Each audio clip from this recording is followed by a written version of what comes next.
Hello friends, this is प्रतीक कोडे। इस video में हम बात करने वाले हैं एज अ फ्रेशर जब आप यूपीएससी की प्रिपरेशन स्टार्ट करने वाले हो तो क्या क्या चीज़ें हैं जिसका आपको ध्यान रखना है।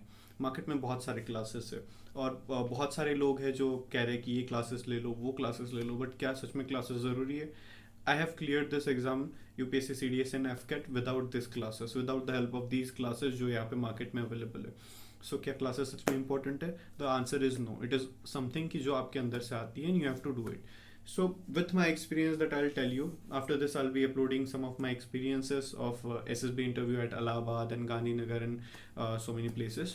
So I'll tell you कि अभी आपने यूपीएससी के लिए जो प्रिपरेशन है उसमें जीएस जो पर्टिकुलर पार्ट है वो कहाँ से करना है। अब आपको बहुत सारी क्वेरीज होंगी कि ये क्लासेस ज्वाइन कर लूँ, वो क्लासेस ज्वाइन कर लूँ, ये ऑनलाइन क्लासेस कैसे है, वो कैसे है। सो होल्ड ऑन, आपने अभी भी प्रिपरेशन स्टार्ट करी है। इसका मतलब ये है कि अभी आपको कोई आइडिया है नहीं इस पर्टिकुलर स्ट्रीम का, तो इसका मतलब आपको चाहिए गाइडेंस, और गाइडेंस के लिए आप कोई कोचिंग ज्वाइन कर लोगे। So that is not something is the right strategy. सबसे पहले आपका सिंपल है, I tell you the name of some YouTube channels जो आप डेफिनेटली फॉलो कर सकते हैं। हर एक एस्पिरेंट करता ही है, आपने भी करना चाहिए, ये आपके लिए बहुत इफेक्टिव होगा।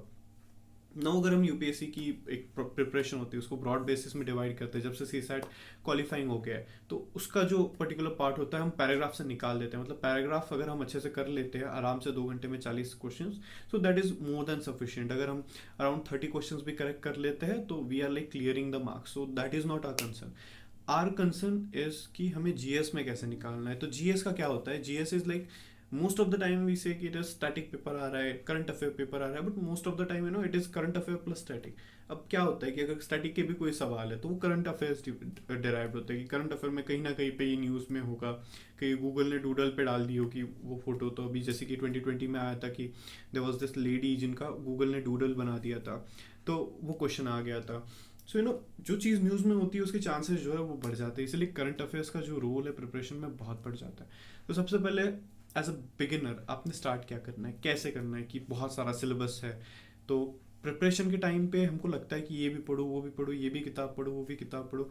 सो guys just hold on, not necessary. आपने एनसीईआरटी पढ़नी है क्या? That I will tell you it is also not necessary, क्योंकि यूट्यूब पे जो फ्री कोर्सेज मिलते हैं आपने उसका पूरा बेनिफिट उठाना है। So for starters that I will tell you, daily knowledge track करके एक चैनल है, डीकेटी कहते हैं उसको। Go and find the toppers. जो टॉपर्स होते हैं वो आपको वीडियोस देंगे, टॉपर्स की बुक लिस्ट मिलेगी, वहाँ पे टॉपर्स बताएंगे आपको कि उन्होंने प्रीलिम्स की तैयारी कैसे की, मेंस की तैयारी कैसे की, इंटरव्यू की तैयारी कैसे की। तो इसमें क्या होता है कि आपकी जो पूरी प्रिपरेशन होती है वो स्ट्रीमलाइन हो जाती है। राइट, अभी हम जब आगे बढ़ते हैं पूरे कोर्स को लेकर तो डीकेटी में आप ले लोगे कि नॉलेज अभी आगे कैसे बढ़ना है, पूरी चीज़ें कैसी कैसी करनी है, तो you will get the basic idea कि हाँ ये होनी चाहिए हमारी लाइन। आप बहुत सारे जैसे टीचर्स होते हैं उनका एक पर्टिकुलर एक सेशन देख सकते हो जो यूट्यूब पे अवेलेबल होता है कि पूरी तैयारी हमें कैसे स्ट्रीमलाइन करनी है। उसके बाद एक जीएस कोर का एक पीडीएफ आता है, वो उनके साइट पे फ्री में मिल जाएगा, टेलीग्राम पे मिल जाएगा। यूपीएससी सिलेबस डी कोड करके आपने डालना है, पीडीएफ करके गूगल पे आ जाएगा। तो उसमें क्या है कि आपका जो पूरा प्रीलिम्स कम मेंस का सिलेबस है वो पॉइंट बाय पॉइंट डिवाइड करके दिया है आपको कि आपकी ये टॉपिक्स जो है वो मिनिमम कवर होने चाहिए।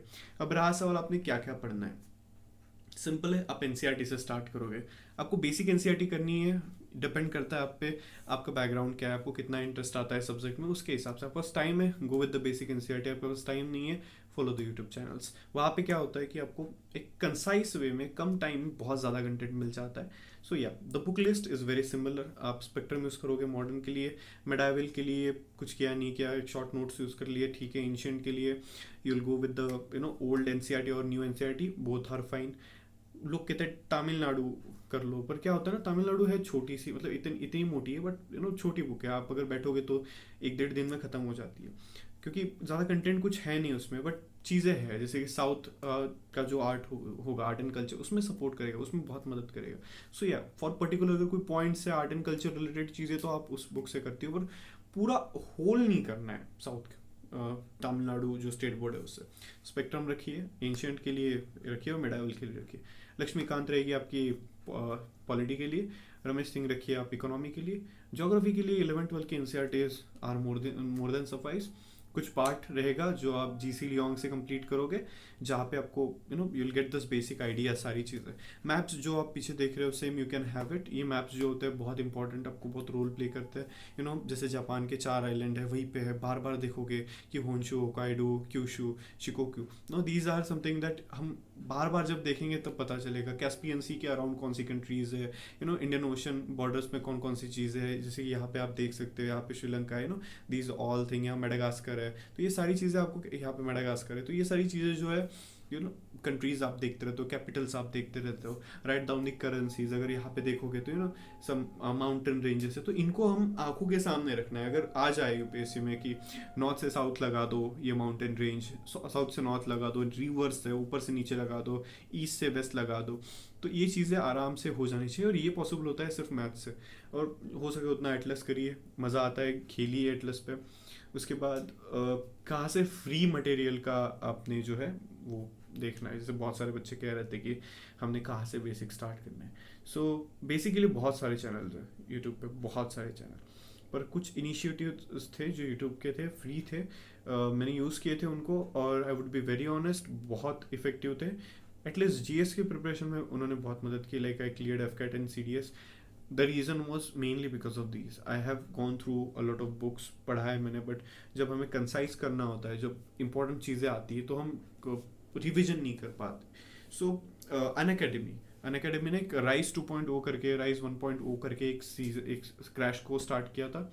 वहाँ पे आप एंशिएंट के लिए श्वेतक पांडे हैं, उनके पूरा रेफर कर सकते हो।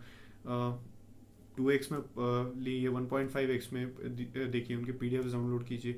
देखिए, कोई अगर टीचर आपको हिंदी में पढ़ा रहा है या कोई भी रीजनल लैंग्वेज में पढ़ा रहा है, इसका मतलब ये नहीं होता है कि उसके पास वो क्रेडिबिलिटी नहीं है, ठीक है। अगर कोई आपको 5 स्टार होटल में खिचड़ी ला के देगा, ठीक है, तो खिचड़ी ही रहने वाली है। It is not going to be biryani.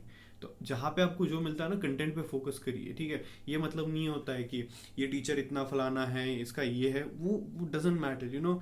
The simple thing, कोई भी टॉपर है उसको पैसे दे दो, वो कुछ भी बोल देता है, to be very frank and to be very honest. और दिस इज रियलिटी, इसमें कुछ हिडन हुआ पार्ट तो है नहीं।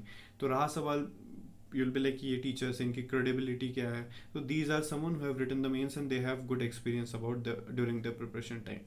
So right now आपको क्या करना है, तो वहाँ पे आपको एंशियंट, मिडाइवल और मॉडर्न श्वेतक पांडे का हो जाएगा, बहुत अच्छे से हो जाएगा। एंड उसके बाद आपको सिर्फ स्पेक्ट्रम करनी है और एंशियंट करनी, अच्छे से हो जाएगी। उसके बाद वहाँ पे बहुत सारे इनिशिएटिव होते हैं, बहुत सारे फ्री इनिशिएटिव होते हैं। सो आप उसका जो है प्रॉपरली एक रोड मैप बना लीजिए। करंट अफेयर्स का भी यहाँ पे फ्री होती है, तो आप वो भी देखिए। जो फ्री कंटेंट मिलता है उसको छोड़ना नहीं है। प्रीलिम्स बूस्टर करके ओनली आईएएस होता है, ओनली आईएएस चैनल, वहाँ पे एडिटोरियल और प्रीलिम्स बूस्टर, ये दोनों चीज़ें इनको रिलीजियसली कंप्लीट करना है। इसको गिव अप नहीं करना है कभी भी नहीं। उसमें क्या होता है, एक नॉर्मल डिस्कशन होता है, बैठे बैठे खाना खाते हुए सुन लो, कभी बैठे हो, बोर हो गए, कान में ईयरफोन डाल दिया, सुन रहे हो, गुड। उसके बाद आप क्या कर सकते हो, तो अब बाईजूस का, जैसे मैंने लास्ट वीडियो में बोला था कि बहुत बुरा है, तो प्रोग्राम, अगर BTLP programme, tablet learning programme के बारे में बोलूँ, रेकमेंड नहीं करूँगा। स्टिल आई से कि नहीं रेकमेंड करूँगा, बट उनका जो न्यूज़पेपर एनालिसिस होता है जो यूट्यूब पे फ्री होता है, वो बहुत अच्छा होता है, ठीक है। तो आप वो करिए। देखो, जो अच्छा है उसको मैं अच्छा ही बोलूँगा, जो नहीं है उसको मैं मक्खन लगा के I can't say it. So to be very frank and honest, नहीं है अच्छा तो नहीं है, अच्छा है तो है। तो ये आप कर लो, न्यूज़पेपर यहाँ से भी। तो अगर 2 बार आप कर ले, तो एक बार ओनली आईएएस से करना है और एक बार बाईजूस से करना है। तो बाईजूस आपको सोफिस्टिकेटेड लैंग्वेज में, आंसर राइटिंग में, वो जो चीज़ें होती है वो बता देगा उसमें। और ओनली आईएएस में आपको एक पर्सपेक्टिव आएगा, जैसे बोला है बिल्कुल वैसे ही, खुद से कुछ ऐड ना करते हुए। उसके बाद ज्योग्राफी के लिए भी सेम है, एनवायरनमेंट के लिए भी इफ विल गो, तो वहाँ पे बहुत सारे चैनल्स हैं। राइज 2.0 में अगर आप देखोगे, वही एक चली थी, 80 दिन की सीरीज थी, 80 दिन में उन्होंने पूरा कंप्लीट किया था। सो दैट इज आई से कि बेटर, अच्छा है। बाकी अगर कंपैरिजन में देखो तो आपको एक बेसिक इंसाइट आ जाती है, आइडिया आती है, वो नोट्स है उसको बार बार रिवाइज करना है, छोटे से नोट्स बनेंगे, कंसाइज बनेंगे, इंपॉर्टेंट नोट्स बनेंगे। उसके बाद सिंपल है, आपने आपकी स्पेक्ट्रम खोलनी है, ख़त्म करनी है उसको। कितना दिन लगेगा, 10 दिन बहुत हो गया, 10 दिन मैक्स टू मैक्स लगते हैं, स्पेक्ट्रम ख़त्म हो जाएगी। पॉलिटी का भी वैसे होगा, 15-20 दिन लगेंगे, सेकंड रिवीजन करते करते 25 दिन में 2 बार हो जाएगा। सो अगर इसकी 11th-12th की बात है तो किताब बहुत छोटी है, 2-2 दिन में 11th की किताबें हो जाती है। 12th की किताब को मान लो थोड़ी बोरिंग है, फिजिकल अपनी ह्यूमन ज्योग्राफी आ जाती है, तो उसके कारण वो थोड़ा बोरिंग हो जाता है, तो उसको 3-4 दिन दे दो। So with in a 10 day you can complete geography also, first reading I am से। इसमें कोई हाईलाइट वगैरह करने की ज़रूरत नहीं है, सिंपल है, आप पढ़ लो एक बार, आपको समझ में आ जाएगा। And at the end of the day, जैसे आपको प्रॉब्लम्स की तैयारी करनी है तो रिवर्स इंजीनियरिंग पे फोकस करिए। जो आप टेस्ट सीरीज दे रहे हो उसका एनालिसिस करिए। ऐसे नहीं कि एनालिसिस करके छोड़ दिया, उसको कंटिन्यूसली हमको करना है, आगे भी उसको लेके बढ़ना है। एग्जाम से पहले उसको रिवाइज करना है, बार बार रिवाइज करना है, क्योंकि अगर सवाल आएंगे किसी टेस्ट में से तो यही टेस्ट में से आएंगे, नहीं आएंगे तो फिर वो किसी से भी नहीं बनेंगे, टू बी वेरी ऑनेस्ट। अगर आपसे नहीं बनते तो किसी से भी नहीं बनेंगे। अगर आपने अच्छे से पढ़ाई की है, अगर आपकी प्रिपरेशन है, तो बाकी किसी से नहीं बनेंगे। सो रहा सवाल आंसर राइटिंग का, तो see I am not the right person to guide you as of now कि आंसर राइटिंग कैसे करें, because I am not successful in that particular part. So जिस दिन हो जाऊंगा आई टेल यू कि कैसे आंसर राइटिंग करनी है। Right now prelims is something, AFCAT, CDS is something जहाँ पे आई हैव माई हैंड्स। तो मैंने आपको बताया कि फ्री चैनल कौन कौन से, ओनली IAS यूज़ करिए, उसका daily prelim booster and editorial discussion. Byju's का भी आता है, एवरीडे न्यूज़ आता है, वो भी एक बार कर लीजिए। अनअकैडमी पे बहुत सारे फ्री इनिशिएटिव्स है, उसका जो है आप फ़ायदा उठाइए। वहीं पे CSAT का भी है, वो भी फ़ायदा उठाइए। अगर DKT डेली नॉलेज तक, वहाँ से आप मोटिवेशन लो अपना। बहुत सारा टॉपिक है यूट्यूब पे, बहुत सारे चैनल्स है जहाँ पे आ रहे होंगे रेगुलर वीडियोस, वहाँ पे आप देखिए।